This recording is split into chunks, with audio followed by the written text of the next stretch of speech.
বিসমিল্লাহির রহমানির রহিম। প্রিয় দেশবাসী, ঢাকা উত্তর জেলা ও দক্ষিণ জেলার আমার নারী উদ্যোক্তাগণ, জুলাই অভ্যুত্থান 2024-এর দেশপ্রেমিক সকল শ্রেণীর নারী পুরুষ বিন্দু, সবাইকে আসসালামু আলাইকুম। আমি সোহেল সরকার নির্ঝর, আন্তর্জাতিক গানের চ্যানেল স্টার মেকারের বিশ্ব প্রতিযোগিতায় এখন তৃতীয় অবস্থানে আছি, সাবেক বাংলাদেশের সর্বকনিষ্ঠ দুবারের সংসদ সদস্য প্রার্থী হিসেবে, এবং আমার স্বতন্ত্র সংগঠন জাতীয় সাংস্কৃতিক ফোরামের কেন্দ্রীয় সভাপতি হিসেবে গত 25 বছর নারী উদ্যোক্তা, নারী শিক্ষার্থী এবং সারা বাংলাদেশে যারা সচেতন মানুষ, যারা ইপ্রিজিংয়ের বিরুদ্ধে, যারা চাঁদাবাজের বিরুদ্ধে, সন্ত্রাসীদের বিরুদ্ধে, বাল্যবিবাহের বিরুদ্ধে, বা যারা রাজনৈতিক সচেতন নয়, তাদেরকে এগিয়ে দেওয়ার পক্ষে আমি কাজ করছি বাংলাদেশে এবং সারা বিশ্বে যারা বাংলাদেশে আছে তাদেরকে নিয়ে। আজকে আমি ঢাকা জেলার উত্তরের দক্ষিণের নারী উদ্যোক্তাদেরকে নিয়ে বসছিলাম সাভারে। সেখানে ঢাকা 19 আসনের সংসদ সদস্য প্রার্থী সেজিতুল হোসেন, তিনি একজন নারী উদ্যোক্তা। দীর্ঘদিন থেকে নারী উদ্যোক্তাদেরকে নিয়ে, তৃণমূল নারী কর্মীদেরকে নিয়ে ঢাকা জেলা উত্তর দক্ষিণে কাজ করে। সে আমার স্নেহের ছোটো বোন। তো সেখানে গিয়েছিলাম। তো আগত জাতীয় সংসদ নির্বাচন সহ সকল নির্বাচনে যারা স্বতন্ত্র অবস্থান থেকে নারী উদ্যোক্তা হিসেবে, নারী নেত্রী হিসেবে কাজ করবে, তাদের পাশে আমরা নিঃস্বার্থভাবে থাকব। গত 54 বছর বাংলাদেশে কোনো রাজনৈতিক দল আমাদের নারী যারা নীতিবান, আদর্শবান, চরিত্রবান তাদেরকে এগিয়ে দেয়নি।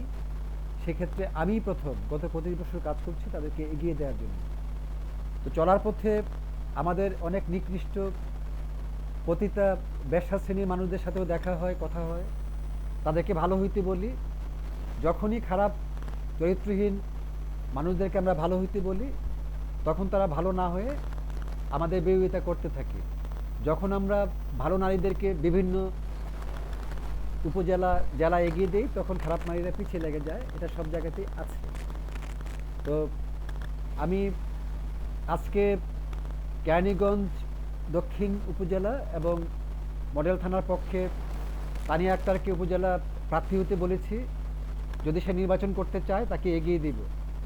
তো সে মর্মে কেরানীগঞ্জে এনসিপির নাম বিক্রি করে বৃষ্টি নামের এক মহিলা, সর্বোচ্চ বাজে প্রকৃতির মহিলা, যারা দীর্ঘদিন চেষ্টা করেছে আমার সাথে চলার, খারাপ হওয়ার কারণে তাদেরকে আমি পাত্তা দিইনি। কারণ আমরা রাজ পরিবারের, জমিদার পরিবারের কোনো নিকৃষ্ট চরিত্রহীন মানুষের সাথে আমাদের কোনো বিষয় থাকে না। যখন দেখি তারা ভালো হচ্ছে না, এই সমস্ত মানুষের সাথে আমাদের কখনো চলাফেরাটা হয় না। তো সবসময় যারা নারী উদ্যোক্তা, নীতিবান, আদর্শবান, চরিত্রবান, আপনারা খেয়াল রাখবেন যে আমরা যারা সারা বাংলাদেশ নিয়ে ভাবি বা বিশ্বের বিভিন্ন অঞ্চল নিয়ে ভাবি, কখনোই রাস্তাঘাটের মানুষ নিয়ে আমরা ভাবি না যারা চরিত্রহীন বা একাধিক পুরুষবাদ। তো সেক্ষেত্রে যারা ভালো, নীতিবান, আদর্শবান আমার নারী কর্মীরা আছেন, তারা নিজেরা বিবেক বিবেচনা থেকে চলবেন। আর যদি চলতে না পারেন, বসতে না পারেন, তাহলে আপনাদের বিষয়ে আমাদের কোনো আর কথা নেই। তো যারা আমাদের সাংস্কৃতিক অনুসারী, স্বতন্ত্র অনুসারী নারী উদ্যোক্তা, নারী শিক্ষার্থী আছেন সারা বাংলাদেশে, আগত জাতীয় সংসদ নির্বাচন সহ সকল নির্বাচনে আপনারা স্বতন্ত্র অবস্থান থেকে প্রস্তুতি নিন। কেউ মহিলা মেম্বার, মহিলা কাউন্সিলর, মহিলা ভাইস চেয়ারম্যান, সংসদ সদস্য প্রার্থী, আপনাদের পাশে আমরা আপনাদের বড় ভাই হিসেবে থাকব। এক্ষেত্রে কোনো দল লাগবে না। বর্তমানে যে জাতীয় নাগরিক পার্টি এনসিপি তৈরি হয়েছে, সেখানেও বিভিন্ন শ্রেণীর অনেক ভুল পথের নারী পুরুষ রয়েছে। এর মধ্যে যারা ভুল পথে তারা অনেকে গ্রেফতার হয়েছে চাঁদাবাজির জন্য, অসৎকর্মের জন্য। এখনও কেরানীগঞ্জ সহ যারা বিভিন্ন জায়গায় খারাপ নারী আছে, অবশ্যই গ্রেফতার হবে যারা খারাপ। তো জুলাই অভ্যুত্থানে আমাদের অবদান আছে, শক্তিশালী অবদান আছে, অর্থনৈতিক অবদান আছে। সারা বাংলাদেশে এনসিপিতে শত শত আমার ছোট ভাই বোন আছে যারা এখনও নীতিবান আছে, তাদেরকে নিয়ে আমাদের পথ চলা। আগত জাতীয় সংসদ নির্বাচনে ঢাকা 10 আসন সহ, ঢাকা 19 আসন সহ, ঢাকা 2 আসন সহ যারা নীতিবান, আদর্শবান, চরিত্রবান, সে যেই দলেরই হোক তাকে নির্বাচিত করবে। আমাদের কোনো ব্যক্তি বিশেষ নাই। যেখানে আমাদের নিজস্ব লোকজন থাকবে, সেখানে তাদেরকে নিয়ে আমাদের পথ চলা থাকবে। তবে ঢাকা 19 আসনে যেহেতু সেজিতুল হোসেন সংসদ প্রার্থী ছিলেন, কোনো কারণে পরিবর্তন হলে সেখানে দেড়ছানা পারুল আছে আমাদের, সেও ছোট বোন। যদি সেজুতি হোসেন মনে করে যে দিলশানাকে এগিয়ে নেওয়া দরকার বোন হিসাবে, অবশ্যই ও সহ আমরা যারা বড় ভাই আছি তার পাশে থাকবো ইনশাআল্লাহ। তো প্রিয় বন্ধুগণ, সারা বাংলাদেশে যারা নারী উদ্যোক্তা, নারী শিক্ষার্থী যারা স্বতন্ত্র অবস্থানে আছেন, আপনারা এগিয়ে যান দলমত নির্বিশেষে। আপনারা মনে রাখবেন, আগে আমাদের দেশপ্রেম, তারপর হলো ব্যক্তি, তারপর হলো যার যেটা ভাল লাগে দল। তবে চলার পথে যারা এগিয়ে যেতে চায়, চরিত্রবান, নীতিবান, আদর্শবান নারীরা, তাদের পিছনে অনেক শত্রু থাকবে এবং আমাদের পিছেও শত্রু থাকে। চরিত্রহীন নারীরা বিভিন্ন এলাকার, যারা সারা বাংলাদেশের কেরানীগঞ্জ সহ, হাজারীবাগ সহ, কামরাঙ্গীরচর সহ যত চরিত্রহীন মানুষদেরকে আমি জীবনে ভালো হতে বলছি, বেশিরভাগই তারা আমাদের শত্রু হয়েছে। এবং যাদেরকে আমরা সহযোগিতা করতে যাই সারা বাংলাদেশে, তাদের পিছিয়ে লেগে যায়। এক্ষেত্রে আমার নারী কর্মীরা, নারী বোনেরা, আপনারা নিজেরা সচেতন হবেন। অবশ্যই চরিত্রহীন নারীদেরকে ব্লক দিয়ে কোনো উল্টাপাল্টা আমাদের কোনো গ্রুপ লাগবে না। যারা বিভিন্ন গ্রুপি থেকে যারা নারী বান্ধব না, নারীদেরকে এগিয়ে দিতে চায় না, তারা কখনোই আমাদের আপন মানুষ না, কখনোই আমাদের বন্ধু না। যারা নারী উদ্যোক্তাদেরকে এগিয়ে দেয়, নারী নিয়ে কাজ করতে চায়, নারী সমাজকে নিয়ে বিভিন্ন জায়গায় সেমিনার করে নারীদের পুনর্বাসন করার চেষ্টা করে, শুধু সারা বাংলাদেশে থাকা তারাই আমাদের প্রিয়জন, আপনজন।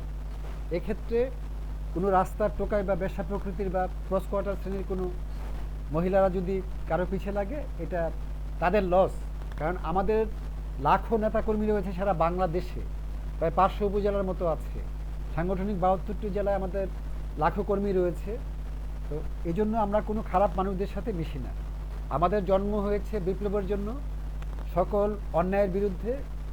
যে কোনো রাজনৈতিক দলে যারা খারাপ নারী পুরুষ থাকে, তাদের বিরুদ্ধে আমরা বলে থাকি, সারা জীবন বলে আসছি, আগত দিনেও বলবো।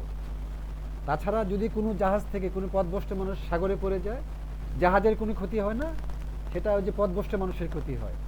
এই নীতিতে আমার নারী কর্মীরা, নারী সংসদ প্রার্থীরা, নারী মহিলা ভাইস চেয়ারম্যানরা, নারী মেম্বাররা, নারী কাউন্সিলররা, নারী উদ্যোক্তারা, তৃণমূল নারী কর্মীরা, নারী নেত্রীরা আপনারা এগিয়ে যাবেন। অবশ্যই আমি সোহেল সরকার নির্ঝর, জাতীয় সাংস্কৃতিক ফোরামের কেন্দ্রীয় সভাপতি হিসেবে, বাংলাদেশের সাবেক সর্বকনিষ্ঠ দুবারের সংসদ সদস্য প্রার্থী হিসেবে, একজন সঙ্গীত শিল্পী হিসেবে আমি আপনাদের পাশে থাকবো ইনশাআল্লাহ। তো সেজুতি হোসেনকে যারা ভালোবাসেন, সে আমার বোন, তাকে আমি স্নেহ করি, তার পাশে থাকবেন, নারী উদ্যোক্তা হিসেবে সে এগিয়ে যাবে।